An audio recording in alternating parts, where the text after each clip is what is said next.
지난 한 주도 삶의 현장 속에서 수고 많으셨습니다. 또 오늘 주일인데 하나님의 크신 은혜가 오늘 이 자리 가운데 저와 여러분 가운데 충만하게 임하시기를 기원합니다. 우리 서로 그렇게 인사 나누고 축복합니다. 주님의 사랑으로 사랑합니다. 은혜 충만히 받으십시오. 시작.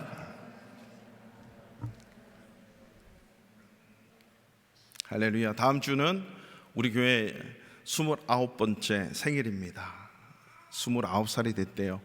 그러니까 바르샵 한인교회 다니는 모든 성도님들은 일주를 나왔든 오늘 하루를 나오든 주님의 교회에 나왔사오니 다 우리 모두가 다 29돌 29전을 맞는 우리 한 성도임을 믿습니다.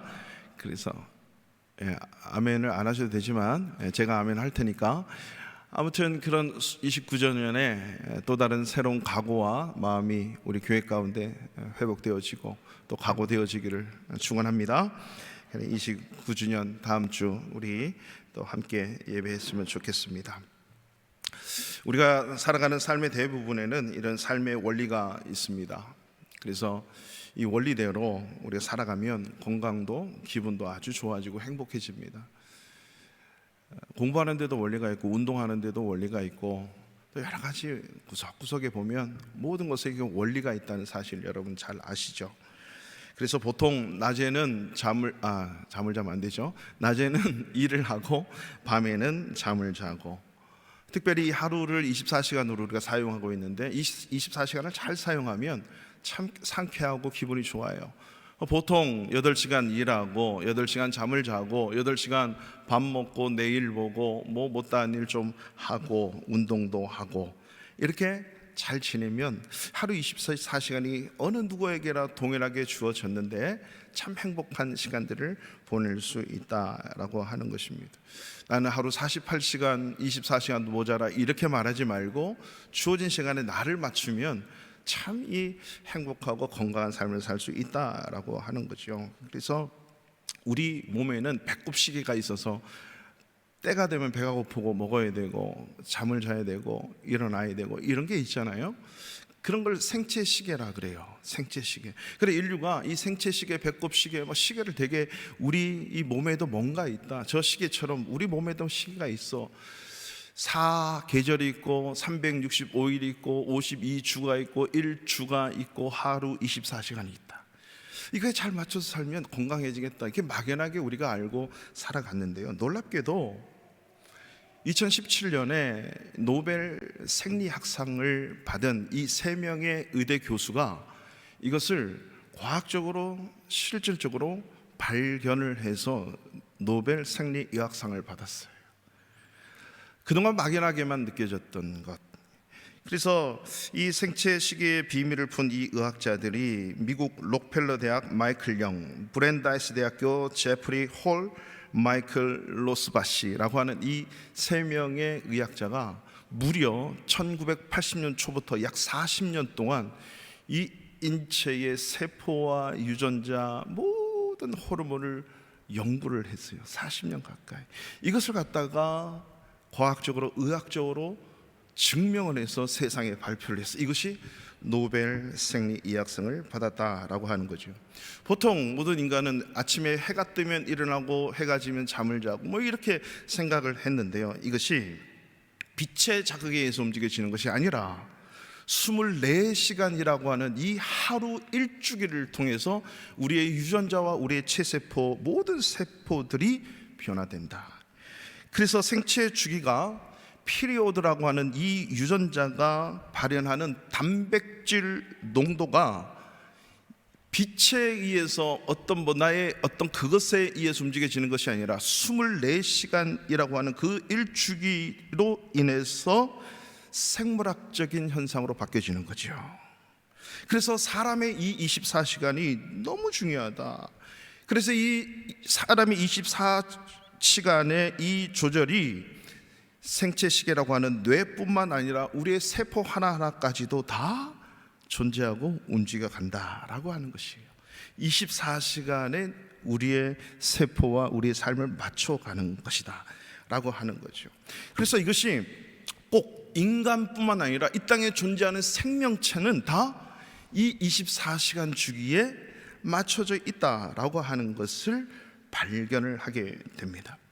그래서 이 24시간의 주기에 의해서 우리의 심혈관계, 정신질환, 치매, 대사성질환, 퇴행성질환, 종양성질환, 암, 이 모든 것들에 이용을 해서 고칠 수 있는 거지.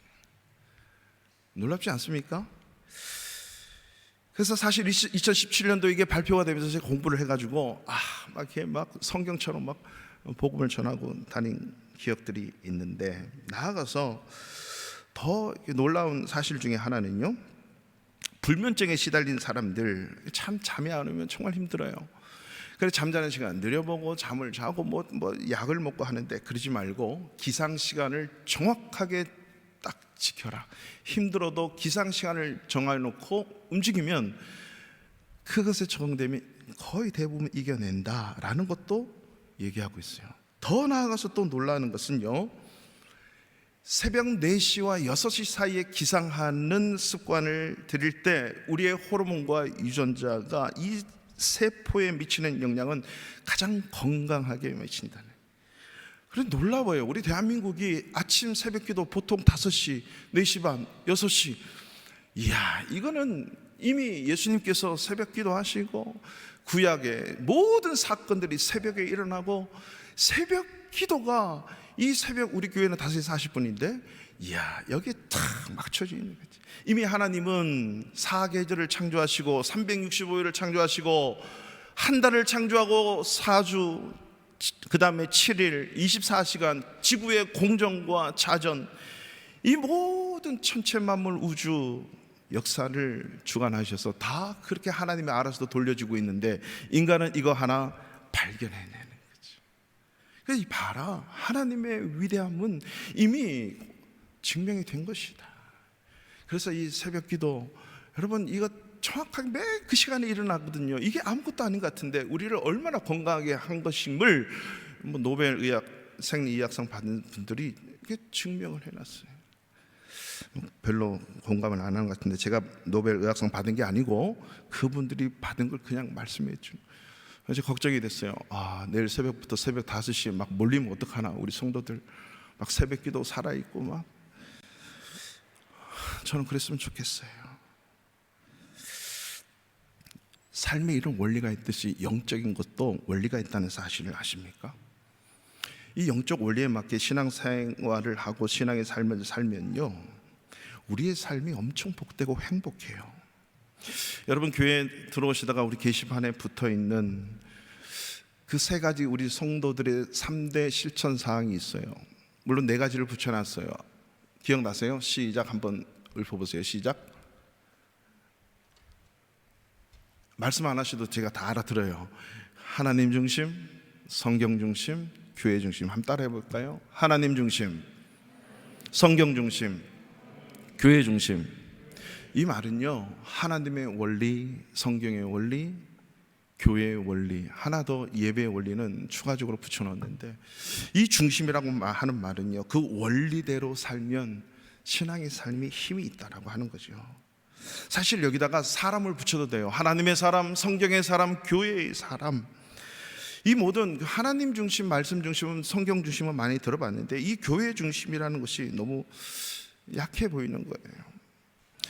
다음 주에 우리 29주년 교회 생일을 맞이하면서 29년 동안 우리의 교회를 되돌아보고 내다보고, 비록 나는 우리 교회 1개월밖에 안 다니고 1년밖에 안 다니고 3년 4년밖에 안 다녔다, 어떤 분은 10년, 어떤 분은 20년 넘게 수개월 수년을 다녔다 할지라도요, 교회는 하나님의 교회예요. 오늘 이 본문의 말씀을 가지고 저는 하나님이 자기 피로 사신 교회라고 하는 본문 그대로의 말씀을 주제로 오늘 교회에 대해서 공부를 좀 하려고 해요. 공부. 왜냐하면 이 교회의 원리를 알아야 신앙의 삶이 힘이 있거든요. 교회 생활이 재미가 있어요. 여러분, 우리가 이런 거예요. 행복, 당신은 언제가 가장 행복합니까? 이렇게 질문하면 그 행복의 기준은 다 달라요. 똑같은 행복이라고 하는 단어를 쓰지만, 북한에서 말하는 통일, 우리의 소원은 통일 같이 부르거든요. 한반도기를 부르면 흔들면서 같이 우리의 소원은 통일 부른다고 하지만 여러분, 그게 진짜 하나 될까요? 그들이 생각하는 통일, 말은 우리의 소원은 통일인데 뒤에 생각하는 그 원리는 틀려요. 하나님은 사랑이시라 이렇게 우리가 붙여놨지만 동성애를 합법적으로 법을 만들자 찬성을 하고 지지를 하면서 그들이 말하는 하나님은 사랑이시라와 저와 여러분 우리 개신교회가 말하는 하나님의 사랑이시라와는 달라요. 똑같은 말을 하지만 그렇지 않을까요? 교회 생활, 믿음 생활 그러지만 교회에 대해서, 믿음에 대해서 올바르게 알지 못하면 우리의 교회 생활, 믿음 생활, 하나님 중심 생활, 말씀 중심 생활 다르다는 겁니다. 바울이 예수 믿고 완전히 변화되어서 그의 인생 전 세계를 다니면서 이방인들에게 예수 그리스도의 피 묻은 복음을 증거하는 그 복음의 행전을 사도행전은 기록하고 있습니다. 그리고 20장 하반부로 넘어가면서 마지막 3차 선교 여행을 하고 성령께서 바울 너는 예루살렘에 가야 된다. 예루살렘에 가는 목적은 로마로 가서 전 세계 이방인들에게 복음을 증거해야 되는 이방인의 사도로 마지막 생을 다해야 된다. 이 음성을 듣고 예루살렘으로 가는 길에, 예루살렘으로 가시면 안 됩니다. 죽을 수도 있습니다. 당신을 결박할 거고 당신을 환난 가운데, 채찍 가운데 넘겨줄 겁니다. 바울은 그럴지라도, 환난과 결박이 나를 기다린다 할지라도 나는 예루살렘에 가야 된다.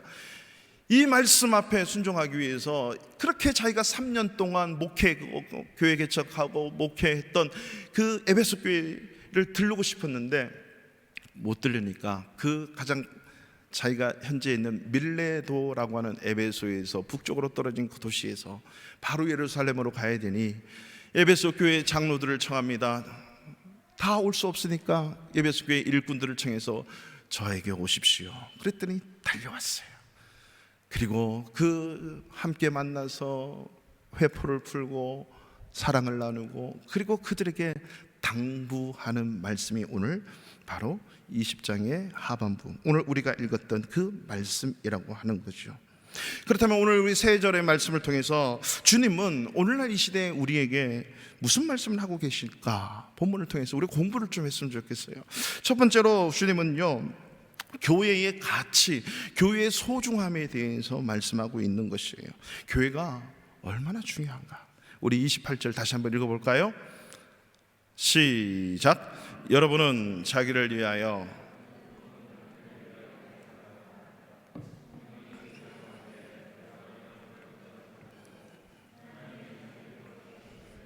보살피게 하셨느니라. 아멘. 이 교회가 어떤 교회냐면 하나님이 자기 피로 사신 교회. 하나님이 피를 흘려서 샀대요. 속량하셨대요. 십자가에 피를 흘리신 분은 누구세요? 예수 그리스도. 예수님이 십자가에 피를 흘리셨는데 바울은 하나님이 자기 피로 사신 교회래요. 이 말은 우리가 다 알잖아요. 예수 그리스도가 하나님께서 성육신에서 오신 이 땅에 현현하고 눈으로 보여지는 그분이 예수님이라고 하는 거. 예수님이 피 흘리신 것이 바로 하나님 아버지께서 피 흘리신 것이고, 예수님이 십자가에 못 박히신 것은 하나님 아버지께서 십자가에 못 박히셔서 저와 여러분을 교회로 불러내신 거죠. 바로 베드로가 마태복음 16장 16절에서 주는 그리스도시요 살아계신 하나님의 아들이십니다 라고 고백하는 그 고백 위에 내 교회, 나의 교회를 세우겠다 하신 예수님은 바로 예수 그리스도께서 십자가에 달리심으로써 이 땅의 모든 죄인의 죄를 도말하시고 용서하시고 영원한 죄 가운데 구원하신 그 십자가의 은혜와 사랑, 이것을 믿는 자들, 그들이 모인 곳이 교회다. 그 믿음의 고백 위에 내 교회를 세우겠다는. 교회는 인간이 만든 제도나 공동체가 아닙니다. 늘 말씀드린 거, 하나님이 직접 만들어가지고 디자인해서 우리 인간에게 직접 주신 공동체가 두 가지 있다 그랬어요. 첫 번째는 시작, 가정 공동체. 둘째는 교회 공동체. 가정 공동체와 교회 공동체는 하나님이 직접 만들어서 주셨어요. 하나님은 대기업도 만들지 않고, 하나님은 여러분의 회사도 만들지 않고, 학교도 만들지 않았어요. 모든 공동체가 이 가정의 원리, 교회의 원리 속에서 다 나오게 된 거예요. 엄마가 물과 피를 흘려 한 생명을 얻어냅니다. 우리 교회도 갓난아기들이 있죠. 엄마의 피와 눈물과 온몸을 쏟아 생명을 구한 것처럼 예수님이 자기 물과 피를 쏟아서 한 영혼을 구원하긴, 이 구원의 역사를 통해서 교회는 세워진 거예요. 이 말은 뭐예요? 생명보다 더 귀한 거죠. 자식을 눈에 넣어도 안 아프다며요. 우리 성도 한 사람 한 사람이 예수 그리스도를 고백한다면 하나님께서는 여러분을 눈에 넣어도 안 아파요. 이 말은 눈동자보다 더 소중하다는 거예요. 생명보다 더 소중한 거예요. 하나님께서 저와 여러분을 이렇게 하나님의 자기 생명보다 더 소중하게 여러분을 구원하셨다는 사실을 깨달을 수 있기를 축원합니다. 안 깨달아져요? 하나님이 자기 생명보다 더 소중하게 해서 저와 여러분을 구원하셨대요. 엄마가 생명 다해 여러분을 출산하신 거 아십니까? 이 사실을 안다면 영적인 원리도 예수님께서 저와 여러분들을 생명과 맞바꿨다. 그만큼 교회는 생명처럼 소중한 것이에요. 이것을 모르는 세상 사람들은 교회는 인간 문화 활동의 산물이야, 사회적으로 자연적으로 발생한 공동체의 단체라고 하면서, 여러분 포털 사이트에 들어가도 구글이나 네이버 이런 데 가면 문화, 그 다음에 뭐 정치, 경제, 국제, 뉴스, 스포츠, 레저, 여행, 문화 가서 그 밑에 가면 종교란에 가면 그 밑에 가면 교회라는 게 있어요. 세상 사람들이 아무리 그렇게 얘기해도 하나님은 그렇게 말씀하지 않으셨고 그렇게 생각하지 않는다는 거죠. 저와 여러분은 어떻게 생각하세요? 교회가 그렇게 소중하고 생명보다 더 귀중하다는 이 가치를 깨달을 수 있습니까? 십자가가 없고 피 흘림이 없으면 교회가 아닙니다. 주님의 피로 인하여만이 교회가 설립될 수 있다라고 하는 거죠. 그래서 교회만이 가지는 유일한 가치, 그것은 하나님이 자기 피로 사신 교회라고 하는 이 자체 본래의 목적의 존재의 의미가 있는 것입니다. 현실적으로 교회가 얼마나 타락하고 부정적인 모습들이 있고 또 우리를 괴롭히고 힘들게 하고 아프게 해요. 목사의 타락, 성직자들의 타락, 교회 리더들의 타락, 그리고 서로 싸우고 분열하고 깨지고, 저도 목사로서 통감하고 부끄럽게 생각하고 회개합니다. 그렇지만요, 아무리 썩고 타락하고 깨어지고 분열된다 할지라도 교회의 본래의 존재의 가치는 떨어지지 않아요. 하나님께서 원하시고 하나님께서 세우셨던 그 교회는, 그 존재의 가치는 떨어지지 않는 거라고요. 우리 인간의 생명이 얼마나 소중합니까? 한 생명이 그것보다 더 소중한 이 영원한 생명이라고 하는 이 교회의 가치는, 여러분, 우리가 어떻게 생각할지라도 이 가치는 하나님께서 자기 피로, 직접 자기 피로 사서 세운 교회이기 때문에 결코 그 의미가 깎여지거나 사그라들지 않는다라고 하는 사실입니다. 사랑하는 바르샤바 한인교회 성도 여러분, 저와 여러분, 오늘 이 시간 앉아 계신 저와 여러분은 이러한 점에서 교회에 대한 긍지와 확신을 가질 수 있기를 주님의 이름으로 축원합니다. 이 가치, 그래서 교회를 위해 내 피 흘리는 게 당연한 것이에요. 엄마가 피 흘려 내 생명을 이 세상에 살아내게 했다는 그 자체만으로 감사하는 게 철이 들고 올바른 자식의 모습 아닐까요? 제가 철이 들었어요. 예전에는 왜 나를 태어나게 했습니까? 원망하고, 마치 가버나움 영화에 나오는 그 어린 소년처럼 이 소년이 커서 자기 엄마 아빠를 재판에 세웁니다. 그 죄목이 뭔지 아세요? 왜 엄마 아빠가 나를 이 세상에 태어나게 했습니까? 그 죄목으로 재판에 실질적으로 세워놔요. 이 이게 죄래요. 여러분의 자식들이 그 죄목을 가지고 서울 대법원에 이 가정법원에 이 소문을 올린다면 여러분은 어떻게 생각하시겠어요? 하나님께서 자기 피로 우리 한 사람 한 사람을 죄에서 구원하신 이 놀라운 소중함의 가치, 여러분 깨달을 수 있기를 축원합니다. 둘째로 오늘 본문에서 주님은 교회의 성격이 무엇인지를 우리에게 설명하고 계십니다. 이 교회는 너무나도 연약한, 너무나도 나약한 공동체다라고 하는 거죠. 우리 28절 다시 한번 보실래요? 여러분은 자기를 위하여 또는 온 양떼를 위하여 삼가라. 성령이 그들 가운데 여러분을 감독자로 삼고 하나님이 자기 피로 사신 교회를 보살피게 하셨다. 교회는 자기, 즉 감독자와 온 양떼가 있다는 거죠. 교회는 홀로 존재하지 않고 공동체, 때로 존재한다라고 하는 말씀입니다. 양이에요. 교회의 모든 한 구성구성을 양으로 비유를 했습니다. 그리고 그 양은 혼자 존재하지 않고 공동체, 때로 이렇게 의미를 썼어요. 이 말은 홀로 존재할 수 없다는 의미입니다. 여러분, 이 세상에서 인생에 태어나서 혼자 절대 못하는 게 있습니다. 결혼 혼자 못합니다. 혼자 살고 나 결혼해서 이런 사람 없지요? 그리고 신앙생활 혼자 못합니다. 그래서 교회 공동체를 주셔서 교회 속에 공동체를 이루며 신앙생활하게 했습니다. 그래서 예수 그리스도의 피로 죄 씻음 받고 용서받은 자들의 모임이 교회라고 하는 것이에요. 이 교회의 주인은 양이 아니에요.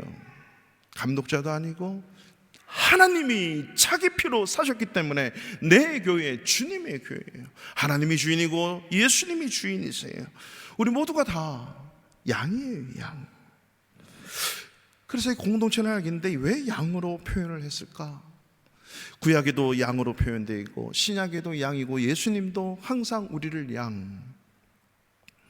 다윗도 여호와는 나의 목자시니 하면서 자기를 양으로 비유했어요. 가만히 보면요, 죄인된 인간의 습성, 죄된 인간의 습성이 양이라고 하는 이 동물 짐승과 비슷한 게 너무 많다는 거죠. 너무 많아요. 그래서 이 양은요, 앞이 잘 보이지 않아서 청각이 발달되어 있어요. 청각이 발달되어 있어서 자기 목자의 음성은 정확하게 들어요. 제가 금요일 날도 설교 말씀 드렸죠. 금요일 날도요 말씀드린 게, 여러분 이집트나 이스라엘 이 중동 땅에 가면 양들이 엄청 많고 목동이 쫙 깔려 있는데요, 양들이 섞여서 풀을 다 먹어요. 그리고 집에 갈 때가 되면 목자가 자기 나름대로 소리를 통해서 신호를 보내요. 그러면 그 흩어졌던 양들이 희한하게 자기 목자의 음성을 듣고 쫙 펼쳐가요. 제 소원 중에 하나가 있다면 언젠가는 그 양떼들과 목동들과 함께 며칠을 한번 같이 살아보고 싶어요. 진짜 그랬던 분도 있어요. 그 양에 대해서 기록을 해놓은 분이 있는데, 이 죄인된 인간의 습성과 비슷한 게 너무 많아요. 눈이 나쁘고 시력이 안 좋아서 음성으로 판단을 합니다. 그리고 잘 쏙는데요. 그래가지고 그 야생 늑대들이 양떼를 교묘하게 유도를 해가지고 골짜기로 몰아 넣어가지고 잡아먹어요. 잘 쏘가요. 그 다음에 잘 넘어져요. 넘어지면 일어나지 못해요. 그래서 항상 목자가 가서 끄집어내서 이렇게 세워야 돼요. 중심이 없어. 이거 했다가 저거 했다가 제가 삶의 중심이면, 그래서 하나님 중심, 말씀 중심, 교회 중심이라고 하는 이 원리를 우리에게 하나님이 가르쳐 주시는 거거든요. 뭐가 중요한지, 인생에 있어서 뭐가 참이고 거짓되고 이걸 잘 모른다는 거죠. 죄인들의 습성이 그런 거거든요. 그리고 이기적이고 멋대로 자기 마음대로 움직이는 거예요. 이 음성이 들려지지 않으면. 그래서 방향 감각이 없어요. 자기가 가고 있는 이 인생길이 진짜 올바른 길인지 헛된 길인지 천국길인지 지옥길인지 잘 몰라요. 지옥길에 앉아있으면서 착한 일하고 선한 일을 하면 천국 가겠지라고 하는 것이 인류 보편적인 죄인들의 모습이잖아요. 복음이 없으면.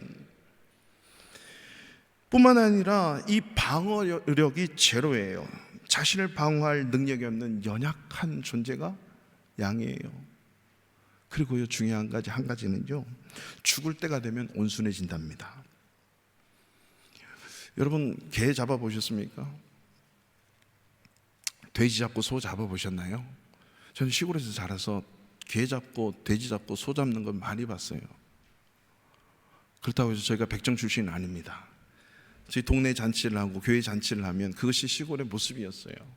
성도님들이 개를 잡아서 개를 잡고, 죄송합니다만 뭐 개, 소, 양 다 짐승인데 돼지를 갖고 와서 돼지를 헌금을 해요. 돼지를 잡아요. 또 소를 잡아요. 이 기념일 되고 교회 이게 설립 기념주일 되면 우리 성도님들이 돼지를, 소를 갖고 오면 우리 장로님들이 옷 벗고 그걸 잡아요. 그래서 온 동네가 잔치를 해요. 소를 한 마리씩 헌물을 하니까. 부모는 다 봤는데요, 아이들은 안 보여주는데 저는 호기심이 많잖아요. 나무 위에 올라가서 봐요. 얼마나 소리를 지르고 안 죽으려고 하는데 양은요, 죽음 앞에 순수해지는, 다 체념한 듯이 다 내려놓는답니다. 그래서 예수님이 도살장에 끌려가는 그 양의 모습, 인간은 죽음이 딱 들이닥치면 모든 게 해결돼요. 죽음 앞에 직면하면 가장 성숙해지고 진지해져요. 그래서 죽음을 준비할 줄 아는 사람은요, 성숙한 신앙인이 될 수 있습니다. 성숙한 인생이 돼요. 자기가 언제 죽을 줄 모르고 죽지 않는다는 생각 앞에 망나니로 살아가는 인생은 위험한 거지요. 죽음을 깊이 생각할 줄 아는, 이게 바로 인간의 모습이다 라고 하는 거죠. 그래서 뿐만 아니라 이 양이 너무나도 연약하기 때문에 바울이 에베소 교회를 개척하고 거기서 감독으로 말씀을 가르친 자로 있었는데 그 교회를 떠나오니까 엄청난 연약한 모습이 보이거든요. 그래가지고 오늘 29절 30절에 이런 표현을 씁니다. 29절 30절 보세요. 다 같이 읽습니다. 내가 떠난 후에 사나운 이리가 여러분에게 들어와서 그 양떼를 아끼지 아니하며 또한 여러분 중에서도,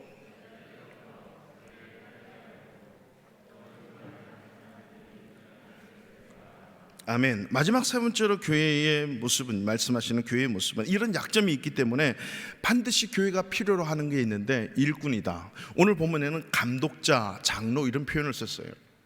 이런 연약한 공동체이기 때문에 반드시 교회는 일꾼, 감독자 같은 일꾼이 필요하다라고 하는 것입니다.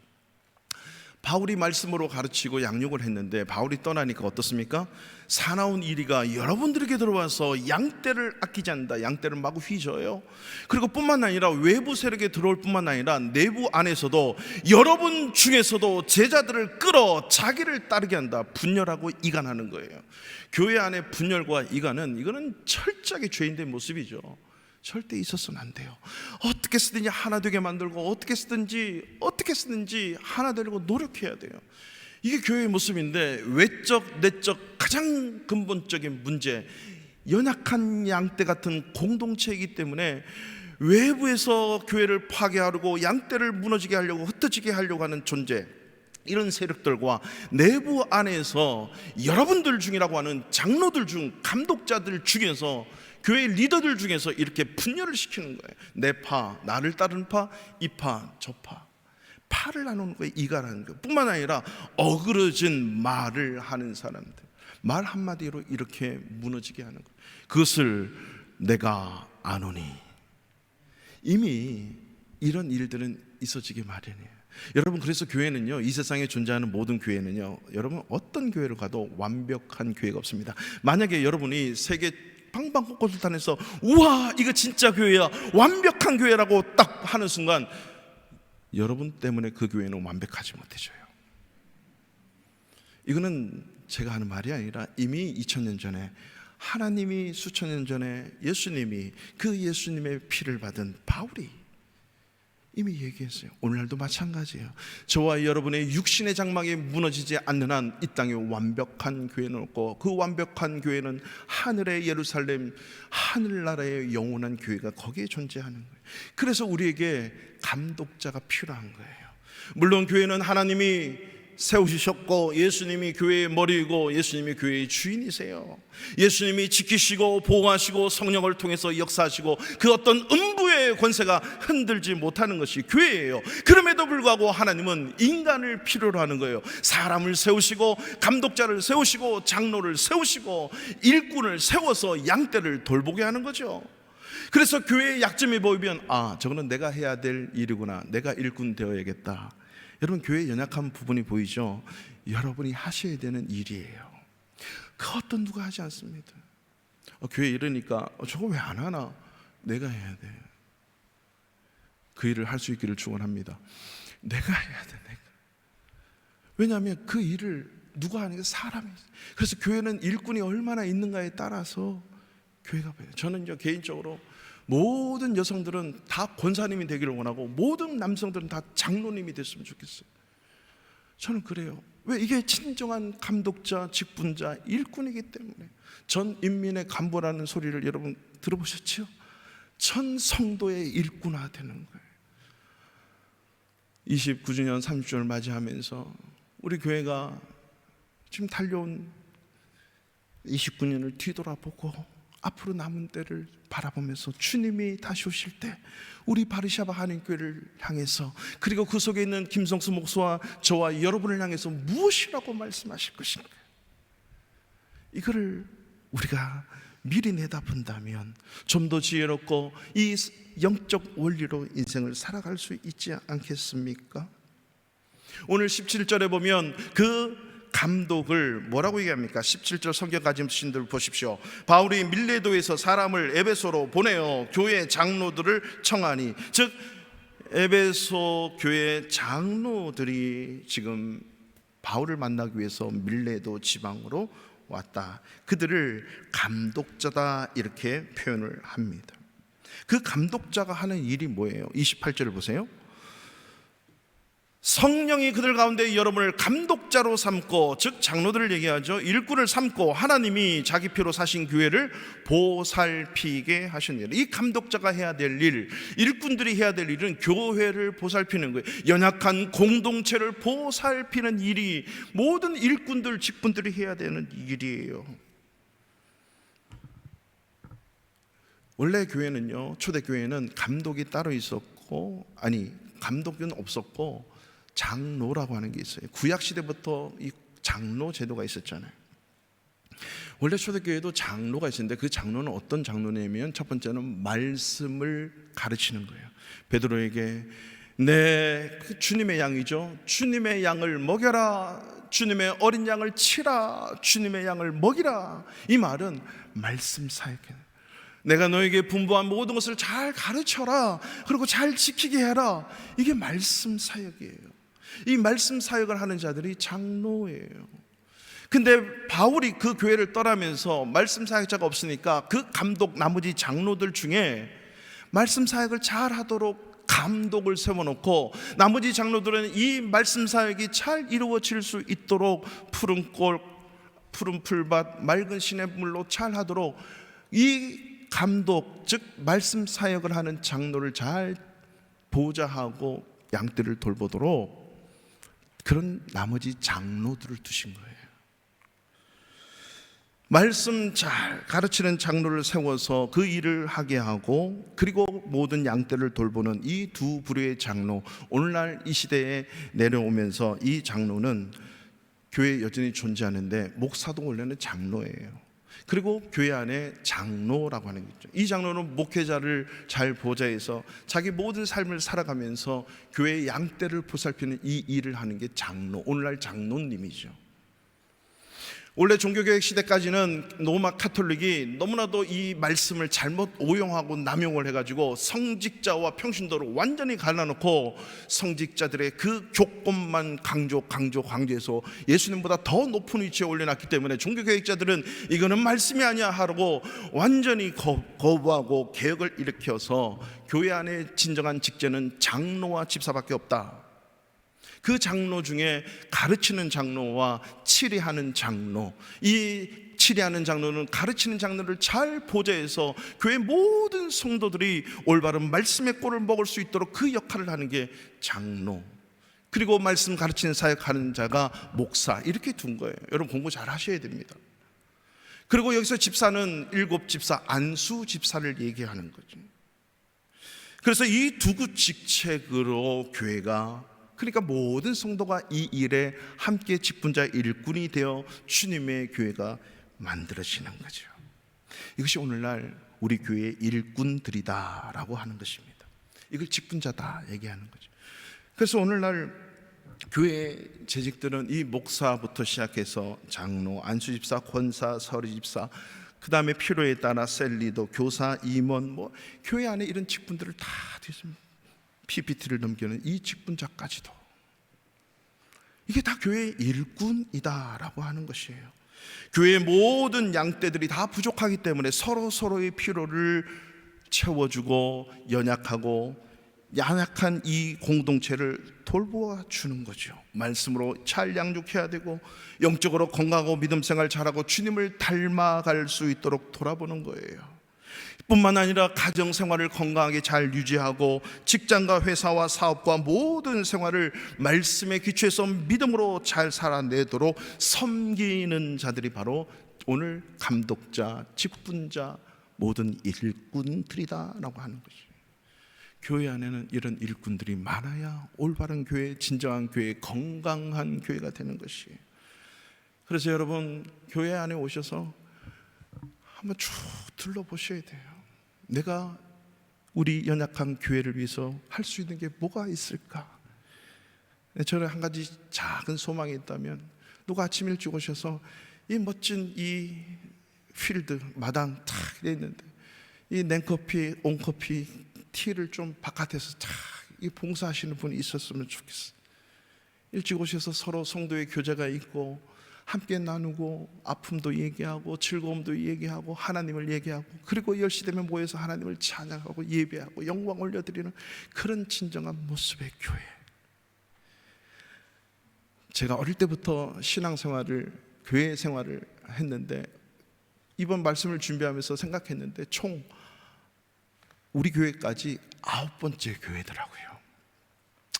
못 살아가지고 이쪽 저쪽 이사 다녔고 사역하면서 이쪽 저쪽 훈련받으면서 교회 다니고, 우리 교회가 9번째 교회. 그러면서 말씀 준비하면서 29전을 맞이해서 하나님 내년 30주년 우리 교회는 어떤 모습일까요? 제가 9교회를 거쳐왔는데 그 중에 한 교회는 2년 반 동안 외국 교회를 섬겼어요. 말도 잘 통하지 않는 외국 교회에 있으면서 제가 어떻게 신앙생활을 했을까요? 다 돌아보면서 하나님 어떤 교회가 하나님이 원하시는 교회, 건강한 교회, 그리고 이제 제가 목사로서 어떤 교회로 하나님 앞에 서야 될까요? 이게 정작 저뿐만 아니라 여러분이 좀 이런 마인드가 있었으면 좋겠어요. 그래서 교회를 어떻게든 섬기고 또 우리 교회가 어떻게 세워져 나가야 될지. 예전 우리 교회 청년들이 자꾸 모교회 그러고 그러는데 제가 모교회라고 사용하지 맙시다. 모교회는 의미는 내가 어릴 때부터 자라고 거기서 은혜 받고 자란 교회가 모교회인데, 모교회는 천국에 있어요. 하나님의 교회가 모교회고, 내가 일주일을 이 교회에 나오고 한 달을 이 교회에 다니고 1년을 3년을 5년을 10년을 20년을 다녀도 오늘 이 교회가 모교회예요. 여러분이 출장을 가시든 어디 또 해외 주재 근무를 하시든 다른 교회 여행을 가시든 그 교회가 하나님이 핏값으로 세운 교회예요. 그러면 어느 교회를 가나 다 내 교회예요. 주인의식을 보고 살아가야 되는 거죠. 이것이요 가정의 원리하고 똑같아요. 가정의 대소사의 일 중심으로 해서 내 모든 삶을 살아가지 않아요? 생명체 한 명 태어나면 그 아이 때문에 밤낮이 바뀌어도 부모들은 견뎌내고 그 핏덩어리 하나가 온전한 인격체가 되고 건강한 성인이 될 때까지 온 힘을 다하여서 쏟아내는 거죠. 교회가 그렇습니다. 일꾼이 되기 위해서 한 영혼이 하나님 앞에 올바로 세워지고 살려지기 위해서 진정한 리더가 되게 하기 위해서 온 교회 성도들이 힘을 합쳐 그 영혼을 위해서 몸부림칠 줄 아는 것, 육적 가정의 원리, 영적 가정의 원리를 붙들고 신앙생활하는 삶을 살아가는 인생이 가장 행복하다는 사실이에요. 가정에 대소사 일이 있으면 거기에 다 우리 맞추지 않을까요? 휴가를 가도, 내가 어딜 가도 가정의 크고 작은 일 때문에 내 삶이 움직여. 그 가정의 크고 작은 일 때문에 입원해 있다가도 나올 수도 있고, 사업장에 직장에 가 있다가도 그 가정의 대소사 일 때문에 내 삶이 바뀌는 거예요. 영적인 가정, 교회도 마찬가지. 교회의 크고 작은 일 때문에 내 삶을 접고서라도 때로는 그 일에 내가 헌신해야 돼요. 왜 그렇습니까? 핏값으로 사신 교회입니다. 생명 다해 돌봐야 될 공동체가 내 육신의 가정과 영적 가정인 교회라고 하는 것이에요. 이 원리가 깨달아지지 않고 이 원리가 올바로 서 있지 않으면 우리는 늘 무너지고 넘어지는 인생을 살 수밖에 없는 거예요. 여러분, 가정의 소중함을 깨닫지 못하는 인생치고 올바른 인생 저는 50년 살면서 한 번도 본 적이 없어요. 가정의 소중함을, 가정의 소중의 가치를 모르는 인간하고는 상종을 하지 말라고 이 도덕 윤리책에 나오잖아요. 그만큼 가정은 소중한 거예요. 이 소중한 가치의 가정을 무너뜨리려고 지금 얼마나 법을 만들려고 하고 있지 않습니까? 남자 여자와 통해서 이루어지는 가정이 사람과 사람을 통해서 이루어진다고 해서 그걸 바꾸려고 하는 거죠. 무너지는 가정, 교회도 마찬가지예요. 하나님이 자기 피로 세우시고 가장 연약한 공동체를 만드시고 그 속에 일꾼들을 세워 주님이 이 세상에 오시기까지 교회 일꾼들을 통해서 교회가 교회다워지고 하도록 만들어가는 거예요. 하나님께서 내가 너를 양치는 자로, 내가 너를 감독자로, 내가 너를 직분자로, 내가 너를 일꾼으로 세웠다는 거죠. 하나님이 세우시는 거예요. 그래서 오늘 28절 말씀을 다시 한번 보십시오. 여러분은 자기를 위하여 또는 온 양떼를 위하여 삼가라. 성령이, 여기서 삼가라고 하는 것은 주의 깊게 잘 새겨서 잘 들어라, 조심해서 잘 살펴보라는 거죠. 그 내용이 성령이 그들 가운데 여러분을 감독자로 삼고, 하나님의 성령이 감독자로 삼는 거예요. 성령이 일꾼을 세우는 거예요. 그러니까 성령께서 운행하셔서 일꾼들이 다 세우시는 거예요. 우리의 교회도 마찬가지. 일꾼 세울 때 다 성령께서. 이 성령은요, 철저하게 기도하고 성령을 쫓아야 돼요. 목사가 기도하고 다 해서 이렇게 하십시오, 저렇게 해주십시오, 다 세우는 거예요. 때로는 교회 또 소위 중직자들은 또 성경의 방법에 따라서 세워서 투표를 하죠. 제비를 뽑던가. 그래서 또 일꾼을 피택을 하게 됩니다. 이 모든 방식이 하나님의 원리, 성경의 중심, 성경의 원리에 의해서 교회의 원리가 작동되는 거죠. 뿐만 아니라 38절 말씀을, 32절 말씀을 보십시오. 성경책을 가지신 분, 지금 내가 여러분을 주와 및 그 은혜의 말씀에 부탁하노니 그 말씀이 여러분을 능히 든든히 세우사 거룩하게 하심을 이번 모든 자 가운데 기업이 있게 하시리라. 할렐루야. 하나님이 모든 일을 되게 하시는데 말씀이 여러분을 능히 든든히 세우는, 이 말씀은 뭡니까? 모든 일꾼들은 성령에 사로잡히고 말씀에 사로잡히는 이 원리를 따라 세워져야 교회가 온전하게 이루어지는. 그래서 여러분, 일꾼들은요, 기도 생활, 말씀 생활, 성령에 이끌리는 생활을 살아내셔야 교회의 연약한 부분이 세워지는 거예요. 우리 바르샤바 한인교회 29주년 30주년을 맞이해서 다시 한번 이 말씀들이 들려주고 깨달아져서요, 성령에 날마다 민감하시고 말씀에 충만해서, 그래서 하나님의 이 원하심을 함께 이뤄가는 건전하고 복된 공동체가 되었으면 좋겠습니다.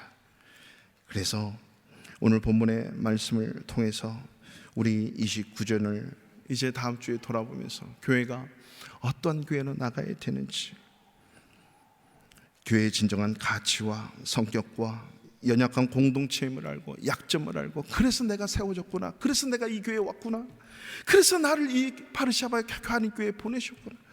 우리는 내가 좋아서 여행 오고, 내가 좋아서 직장을 선택해서 와고, 나라의 부르심을 받고, 내가 여기가 좋아서 사업하고 다 그런 것 같은데, 하나님은, 인생의 주인이신 하나님은 여러분을 그렇게 보내지 않으셔요. 다 하나님의 뜻 가운데 교회 속을 통해서, 교회를 통해서 여러분을 든든하게 하시려고 하나님이 이끄시는 거죠. 이 원리를 똑바로 붙들고 여러분의 육적인 가정과 영적 가정인 이 교회가 든든하게 세워질 때 여러분의 삶이 행복하고 강건하고 건강하며 하나님의 나라와 하나님의 뜻이 저와 여러분, 우리 교회 성도들 여러분 한 사람을 통해 이루어지심을 꼭 믿으시고, 하나님 우리 교회 이런 교회 되게 해 주십시오. 말씀 붙들고 승리하여 함께 힘 합쳐서 만들어 갈 수 있는 복된 우리 바르샤바 하나님께 성도들 되시기를 축원합니다. 우리 다 같이 일어나셔서